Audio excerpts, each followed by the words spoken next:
Hello everyone, and welcome to another episode of Social Notes. Before we hop into today's episode, I want to take a second to thank my patrons for making this episode of Social Notes possible.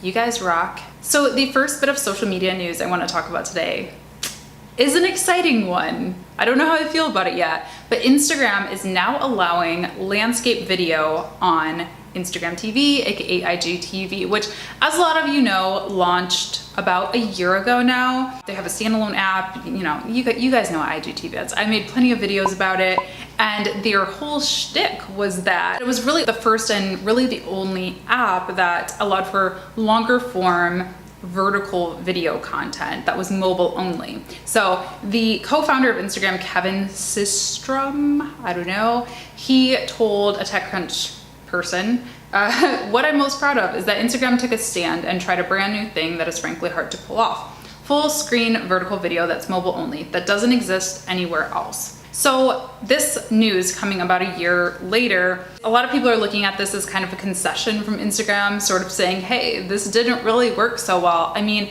I know as a creator, I push out a lot of videos every single week, and I had only done one IGTV video up until this point, which today I'm testing this out on IGTV just to see how it goes, see how people respond to it, see if people like it. I don't really know. But yeah, I mean, that's frankly the only reason, major reason, not the only reason. I'll get to the second reason in a second, but that's definitely the major reason why I didn't publish to IGTV before, because it's hard. I mean, you can repurpose content, doesn't look as good. You can record in a vertical format, but that's just more work. So definitely interested to see where IGTV goes from here. I'm a little bit curious about it. The cool thing is that if you're watching this on IGTV right now, in the feed, you're seeing it, you know, just like small, but if you actually full screen it and, you know, unlock your phone, you can watch it full screen on your phone. So that's interesting. Now, the one other big thing that's keeping a lot of creators from creating content, if you ask me, is monetization. And that's the reason that this episode is not going to be the full episode on IGTV, because I do really rely on my YouTube AdSense money to make a little bit of coin. Now, trust me, it is a little bit for small creators especially, but it is something. Right now, Instagram is not offering anything. So that's kind of an issue. I mean, I would definitely assume the ads are coming to IGTV, but they're not there right now. So it makes it hard to upload full episodes. But yeah, I definitely can't do full episodes because then I'm losing, people aren't gonna go over to my YouTube and I'm not gonna make any revenue. And I think a lot of creators are in that same place. I guess the only revenue method right now for Instagram TV would be sponsorships. So we'll see how that goes. And I'll keep you guys posted for sure. Next bit of news, Facebook will reportedly launch its global coin cryptocurrency next year.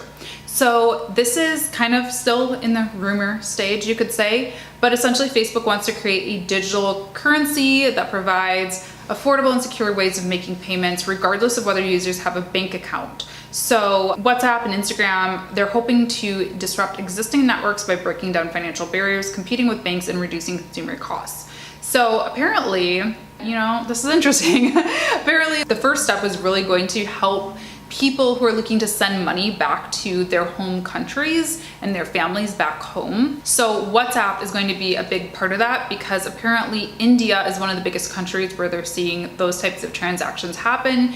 And a lot of people in India also use WhatsApp. So that's kind of going to be the first test, I believe. But you may have noticed, even on platforms that you use, I know a lot of Americans don't use WhatsApp, but platforms like Instagram and even Facebook, they're slowly adding the option to make payments through those apps. So there's the Instagram shopping tags and things like that. There's different Facebook e-commerce options that are popping up, and even like sending money to friends and fundraising and stuff. So you can definitely see that they're inching more into the financial space. So I'm very curious to see how this goes. I do have to say it feels a little bit Big Brother-ish to me. Like, I don't want to pay my bills through Facebook, but at the same time, like, it's a really smart business move. So I'll definitely keep you guys posted as that moves forward. This one I'm really excited about. I think it was the last episode of Social Notes. I talked about LinkedIn advertising. Well, I'm talking about it again. So definitely something hot to look out for.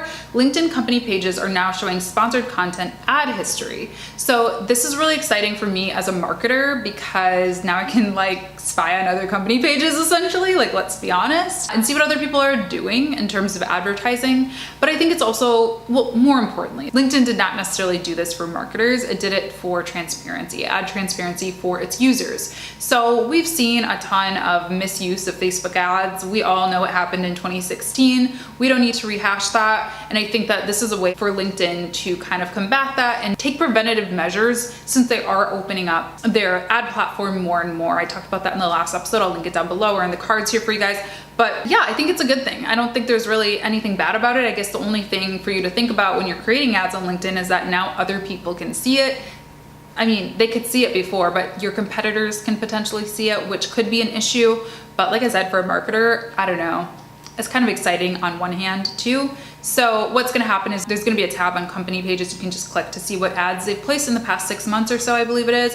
And this feature is rolling out globally within the next few weeks, so keep an eye out. So these are just 2 real quick updates for you. They're a little bit older, so my bad for not getting them to you sooner, but a lot of you may have noticed if you're in Facebook groups that a couple weeks ago, like a ton of Facebook groups were going to secret. They were changing their privacy settings, and you get a notification when that happens. And I got several of them in one day. It was really bizarre. So just wanted to let you know that everything's good. You don't need to change your group to secret. If you are a group admin, if you're in those groups, you're good, everything's fine. Basically what happened is a popular meme group with about 500,000 members got banned from Facebook because one guy in Indonesia, or not one guy, I guess it was a collective known as the Indonesian Reporting Commission, they falsely mass reported a bunch of hate speech in groups. Basically just because they were personally offended, but I guess it wasn't, I don't know. It's a bit complex. I'm gonna leave the link down below if you wanna read more about it, but essentially the group got restored. Facebook knows that it was like a mass reporting, and hopefully all the groups are restored now, but nothing to worry about. Just a little bit of a weird thing that happened. And my last update has to do with Twitter. Twitter retweets can now contain photos, videos, and GIFs. So this is pretty exciting. It's only available on mobile right now, the mobile website and the mobile apps, not yet on desktop as far as I know, but this is a pretty cool option because before this, what you could do is you could retweet a tweet, or you could retweet with comment and add your little commentary. And you could use emoji and stuff, but you couldn't use a GIF. And if you've been on Twitter at all lately, which Twitter is my favorite platform, honestly, people make fun of me about it, but I love Twitter. It's so fun for me. And yeah, GIFs are everything. I know people are probably bothered by me saying GIFs and not GIFs. There's a big debate. I'm on the side that says it's GIFs, and I'm not going to defend that stance.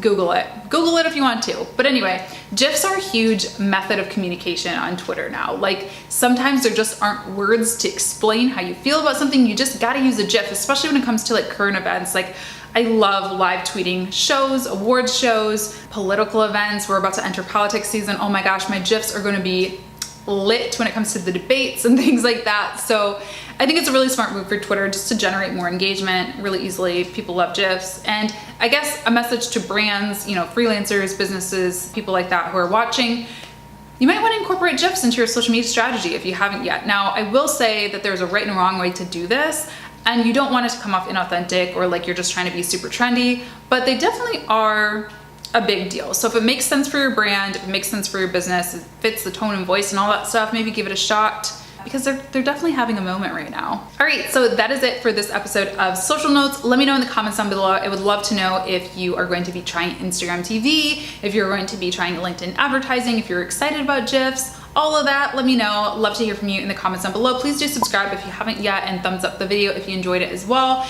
And I just want to say thanks again to my patrons for making these Social Notes videos possible. You guys are amazing, and if you would like to join them, I'll have the link down below. You can join for as little as $2 a month. And yeah, thanks so much for watching. I'm really excited to read your comments down below and see what you guys thought of some of these topics. And until next time, I will see you on the interwebs. Bye.